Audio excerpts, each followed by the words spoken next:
bersama saya di KI Sahabat Iman.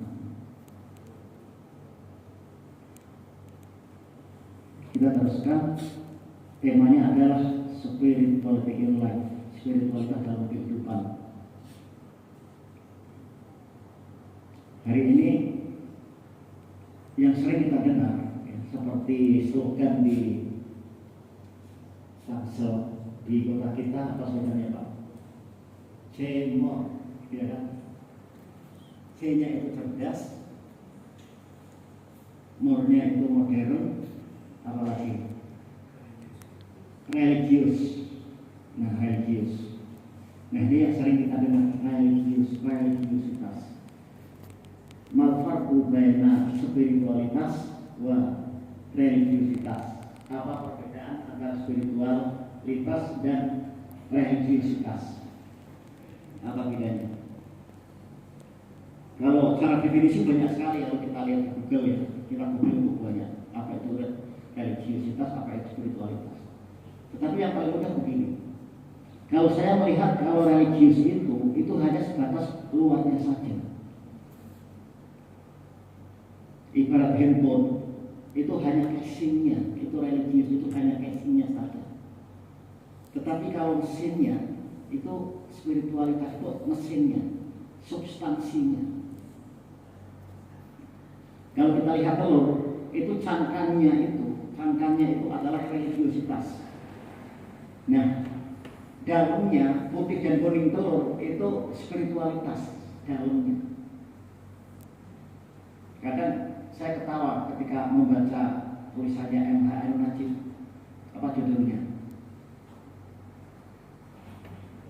Milih bukan apa isinya kan begitu. Itu tulisannya MH, saya ketawa merenung gitu. Selama ini kita lebih terjebak kepada hal-hal yang sifatnya itu eksternal, luar, penampilan, performance gitu. Ya. Padahal idealnya itu adalah perpaduan antara internal dan eksternal. Iya, luarnya bagus, dalamnya apalagi. Sebagai contoh misalnya begini. Saat ini kita memasuki bulan puasa dan sampai di akhir Ramadan, ya kan? Ketika ada seseorang yang tadinya itu sangat masjid, kemudian di bulan Ramadan kan ada suasana sehingga ada gairah, ada semangat untuk masjid, bahkan dia akhirnya rajin sholat sampai 5 waktu sehari semalam, mulai dari subuh, zuhur, asar, maghrib, isya, itu semua berjamaah. Nah, nanti penilaiannya itu adalah indikasinya itu setelah Syawal. Kalau setelah Syawal, apa yang dibiasakan ketika Ramadan menjadi habit, menjadi kebiasaan, kemudian internalisasi, ya, benar-benar mendarah daging, dia tetap sholat berjamaah, itu berarti dia sudah sampai kepada nilai-nilai spiritualitas. Tetapi kalau ternyata bulan Syawal tiba, ya, kesana kemari karena sibuk, akhirnya tidak lagi silaturahim, akhirnya dengar azan aja aduh gitu, kembali ke habit awal, maka itu baru sebatas religius saja, religiusitas. Kalau ada bintang film, bintang sinetron, ketika dia hari biasa sebelum Ramadan itu masih sering membuka aurat ya, masih kelihatan apa itu orang bilang sekwilda, sekitar wilayah dada, kelihatan auratnya. Bulan Ramadan dia mencoba untuk lebih taat, mencoba untuk taubat. Begitu bulan Syawal dia tetap tuh akhirnya menjadi habit kegiatan normal itu. Ini sudah masuk spiritualitas namanya. Nah, hari ini di barat itu sedang menggeliat apa itu spiritualitas. Ketika orang-orang barat hari ini mengalami kehidupan yang nyaman, mapan, maju, secara ekonomi dia maju. Tetapi ternyata banyak di antara orang-orang Barat itu tidak menemukan apa itu kebahagiaan. Akhirnya mencari kebahagiaan. Dengan berbagai cara mereka mencari kebahagiaan.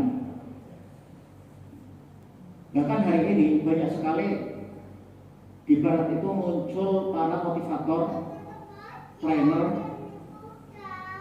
bahkan penulis spiritualitas. Ada buku-buku yang terkenal itu seperti Megatrend 2000, kemudian Corporate Mystic. Itu buku yang sangat terkenal di tahun 2000-an. Di antaranya di buku The Corporate Mystic itu disebutkan bahwa pemimpin-pemimpin di masa yang akan datang adalah pemimpin-pemimpin yang memiliki nilai spiritual atau spiritualitas. Dan karyawan-karyawannya, karyawan-karyawan perusahaan, korporat, instansi, BUMN, mereka adalah orang-orang yang gemar melakukan praktek-praktek spiritualitas. Dan hari ini kita lihat di Jakarta, khususnya di kota-kota besar, di kantor-kantor itu sudah mulai hidup apa itu spiritualitas. Apa di antaranya? Di berbagai kantor di Jakarta itu ada kajian zuhur, kemudian ada duha, kemudian bahkan sekarang ini di beberapa perusahaan mewajibkan kepada karyawan-karyawannya untuk iktikaf dengan bergilir. Dengan 1, 2, 3, 25, 27, 29 itu bergilir. Di Barat dan di Indonesia sekarang sudah banyak yang mulai tertarik dengan spiritualitas. Nah, pertanyaannya adalah, apakah dalam Islam itu ada spiritualitas?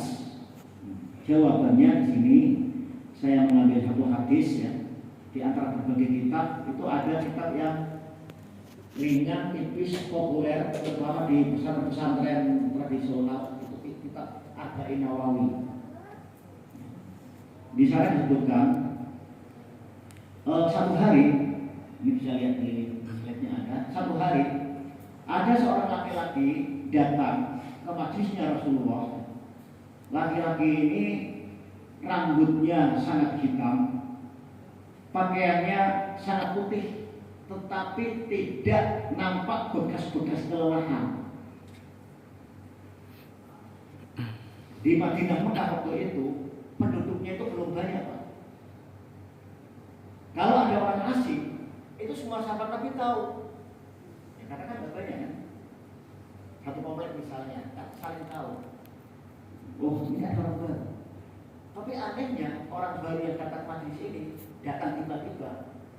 Ini pakai pakaian juga masih rapi, kayak setrikaan, putih bersih, ya. Nggak lecek of the kumal. Kemudian wajahnya juga berseri-seri,